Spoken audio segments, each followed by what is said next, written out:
Pengertian badan usaha menurut Undang-Undang Ketentuan Umum Pajak Indonesia, bahwa badan usaha adalah sekumpulan orang dan atau modal yang merupakan suatu kesatuan, baik yang melakukan usaha maupun yang tidak melakukan usaha, yang meliputi perseroan terbatas, perseroan komanditer, perseroan lainnya, badan usaha milik negara atau milik daerah, firma, kongsi, organisasi sosial politik, atau organisasi lainnya. Lembaga badan lainnya termasuk di dalamnya kontrak investasi kolektif dan bentuk badan usaha tetap.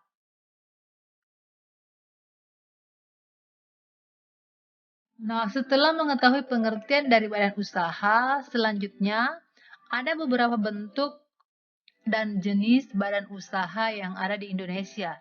Yang pertama yaitu badan usaha milik negara yang disingkat BUMN, yakni badan usaha di mana modalnya sepenuhnya dimiliki oleh negara yang berasal dari kekayaan negara. Badan usaha milik negara ini dibagi menjadi beberapa kategori, antara lain yang pertama yaitu perusahaan jawatan, biasa disingkat Perjan, yang merupakan salah satu bentuk badan usaha milik negara di mana seluruh modalnya berasal dan dikuasai oleh pemerintah. Nah, badan usaha milik negara ini biasanya beroperasi pada unit pelayanan publik atau masyarakat, misalnya PT Kereta Api Indonesia. Namun, saat ini BUMN dalam bentuk Perjan sudah ditiadakan karena selalu mengalami kerugian yang terus-menerus.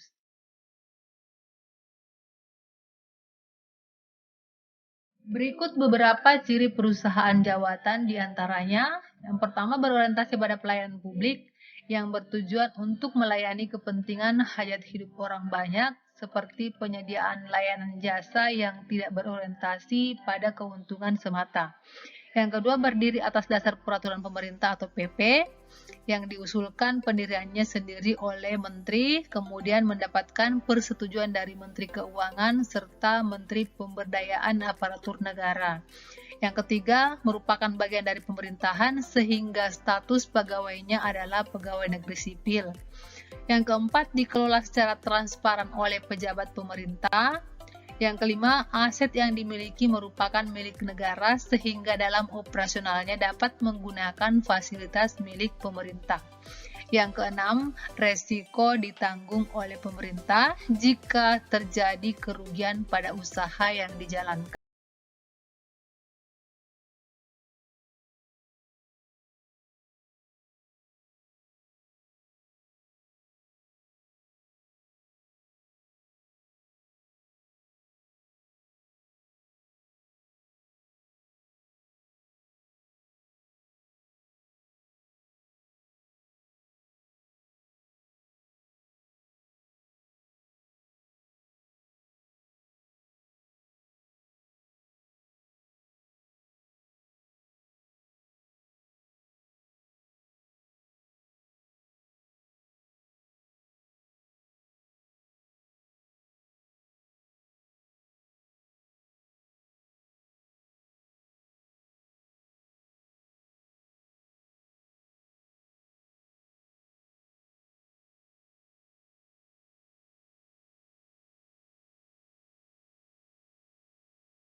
selain badan usaha milik negara, yaitu badan usaha milik swasta atau BUMS. BUMS ini merupakan badan usaha di mana seluruh modalnya berasal dari pihak swasta, baik pihak swasta itu dari dalam negeri maupun luar negeri atau asing.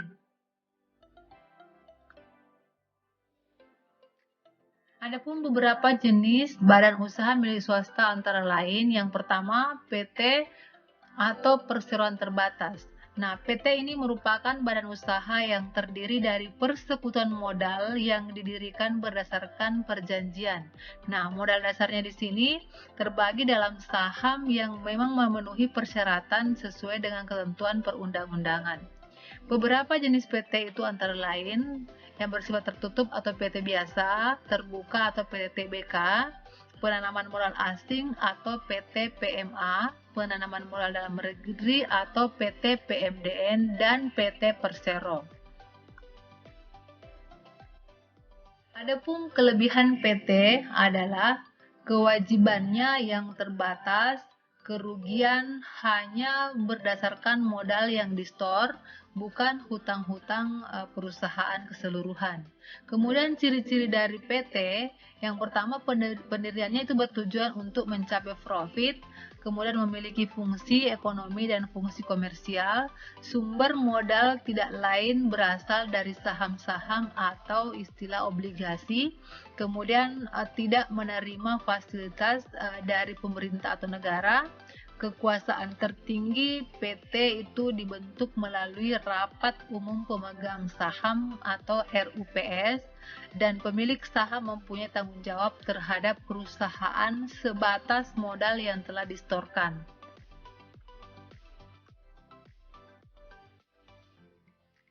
Jenis badan usaha milik swasta yang kedua yaitu perusahaan persorangan. Perusahaan persorangan ini merupakan perusahaan yang dikelola oleh seseorang yang sekaligus menjadi pemilik yang bertanggung jawab penuh pada kegiatan usaha, resiko, dan kegiatan operasional usahanya sehari-hari. Nah, kelebihan dari perusahaan persorangan ini di mana ada kebebasan melakukan kegiatan perusahaan, tidak ada pemungutan pajak perusahaan karena semua pajak dibebankan secara pribadi kepada pemiliknya saja.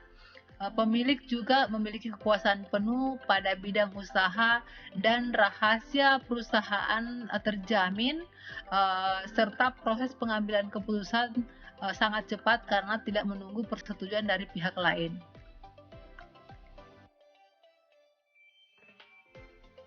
Adapun ciri-ciri perusahaan persorangan antara lain, yang pertama dimiliki oleh perseorangan atau individu atau perusahaan keluarga. Yang kedua, permodalan perusahaan persorangan ini biasanya lebih kecil karena secara pribadi. Kemudian sistem pengelolaannya sederhana. Yang keempat, kelangsungan usaha tergantung dari pemiliknya, kemampuan yang dimiliki pemilik dalam mengelola atau mengembangkan usahanya.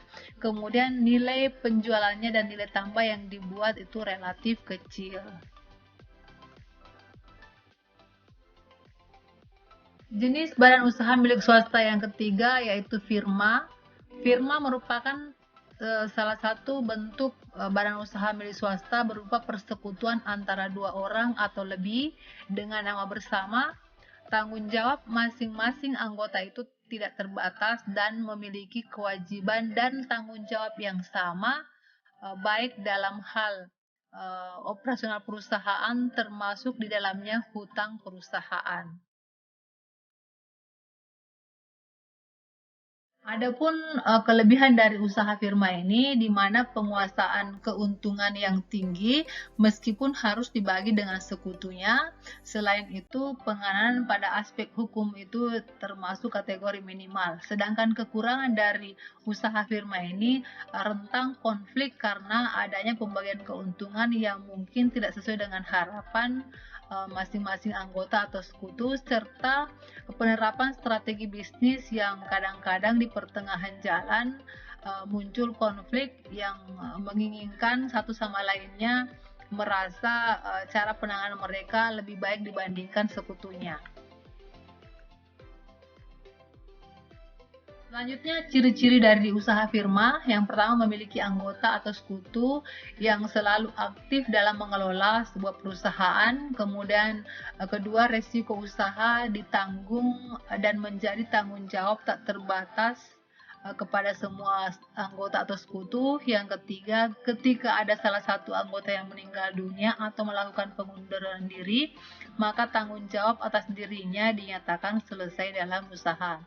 Yang keempat, anggota di dalam firma adalah orang yang biasanya saling keterkaitan satu sama lain, baik itu sahabat maupun saudara ataupun anggota keluarga.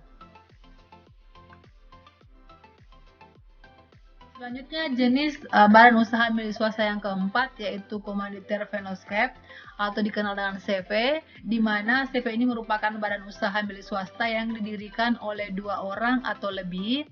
Nah, dalam CV ini ada yang dinamakan sekutu aktif dan sekutu pasif.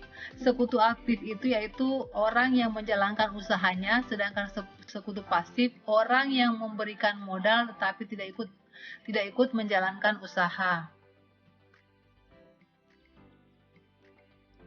Pada CV ini, meskipun badan usaha ini tergolong sederhana, namun haknya sama dengan PT dalam melakukan kegiatan usaha. CV dapat melakukan kegiatan bisnis dengan pemerintah atau tender atau dengan swasta. Jadi dia ada kebebasan memilih rekan bisnis dengan pemerintah ataukah dengan swasta. Tanggungan pajaknya tidak sebesar PT sehingga pemisahan kekayaan CV dan sekutu juga dilakukan dengan manajemen yang jauh lebih baik. Nah, kekurangan dari badan usaha yang satu ini yaitu bidang usahanya sangat terbatas, dan bila sekutu pasif menjadi sekutu aktif, maka ia akan bertanggung jawab secara pribadi. Kemudian kita ke jenis badan usaha swasta yang kelima yaitu koperasi, di mana koperasi ini merupakan badan usaha yang anggotanya berisi orang-orang yang tergabung secara sukarela atas dasar persamaan hak dan kewajiban untuk berkumpul secara bersama-sama melakukan kegiatan usaha untuk tujuan kesejahteraan anggota. Adapun ciri-ciri koperasi itu antara lain bekerja secara sukarela, memperhatikan kesejahteraan anggotanya, kemudian keanggotaannya itu bersifat sukarela, tidak ada paksaan, kemudian mengutamakan gotong royong serta dikelola secara demokratis.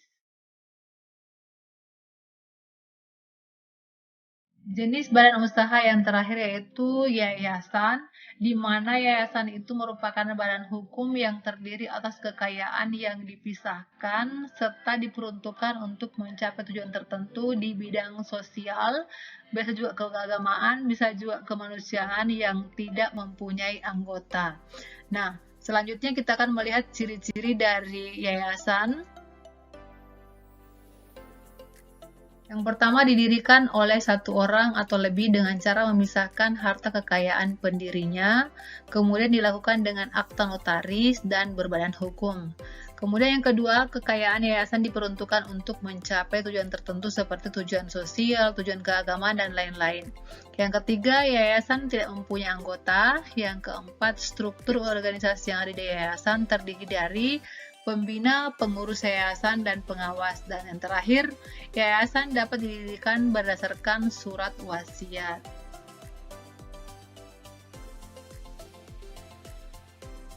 Nah, itulah materi yang sempat saya share pada kesempatan ini, yaitu menganalisis bentuk-bentuk badan usaha.